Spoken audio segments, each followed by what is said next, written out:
வணக்கம். இன்றைக்கி நம்ம பார்க்க போகிற சமையல் ஒரு சூப்பரான தக்காளி வேர்க்கடலை சட்னி எப்படி செய்யலாங்கிறத பார்க்கலாம். இதுக்கு வெங்காயம்லாம் தேவையில்லை. ரொம்ப ஈஸியாக சிம்பிளாக ஒரு 10 நிமிஷத்தில் பண்ணிடலாம். இட்லி, தோசை, சப்பாத்தி, சாதம் எல்லாத்துக்குமே சூப்பராக இருக்கும். வாங்க எப்படி செய்யலாங்கிறத பார்க்கலாம். இப்போ ஒரு கடாய் எடுத்துக்கலாம். தேவையான அளவு எண்ணெய் சேர்த்துக்கோங்க. இப்போ எண்ணெய் நல்லா சூடாயிருச்சு. இப்போ இதில் 2 டேபிள் ஸ்பூன் வேர்க்கடலை சேர்த்துக்கலாம்.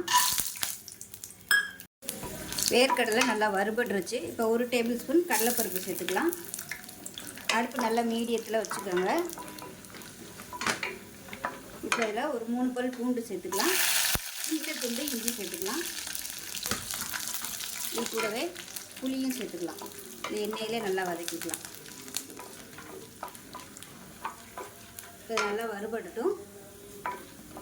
இப்போ மீடியம் சைஸாக ஒரு 3 தக்காளி பொடியாக கட் பண்ணியிருக்கேன். இதை சேர்த்துக்கலாம். தக்காளி வதங்குறதுக்கு உப்பு சேர்த்துக்கலாம். இப்போ பாருங்கள், தக்காளி நல்லா வதங்கிடுச்சு. இப்போ இதில் காரத்துக்கு ஏற்ற மாதிரி மிளகாத்தூள் சேர்த்துக்கலாம். நான் வந்து 1 டேபிள் ஸ்பூன் அளவுக்கு சேர்க்குறேன். இதில் கொஞ்சமாக மஞ்சள்தூள் சேர்த்துக்கலாம். இப்போ இதையும் சேர்த்து நல்லா வதக்கிக்கலாம். இப்போ மிளகாத்தூள் சேர்த்து வதக்கியாச்சு. அந்த பச்சை வாசனை போகிறதுக்காக கொஞ்சமாக தண்ணி சேர்த்துக்கலாம்.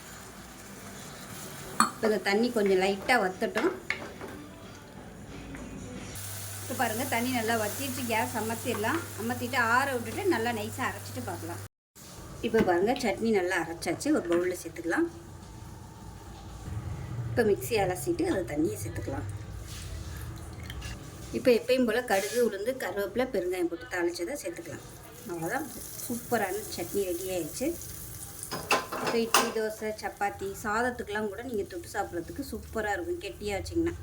ஸோ செஞ்சு பாருங்கள். செஞ்சு பார்த்துட்டு எப்படி இருந்துச்சுங்கிறத சொல்லுங்கள். வீடியோ பிடிச்சுன்னா லைக் பண்ணுங்கள், கமெண்ட் பண்ணுங்கள், சேனலை சப்ஸ்கிரைப் பண்ணுங்கள், பக்கத்தில் பெல் பட்டனை ப்ரெஸ் பண்ணுங்கள். நன்றி.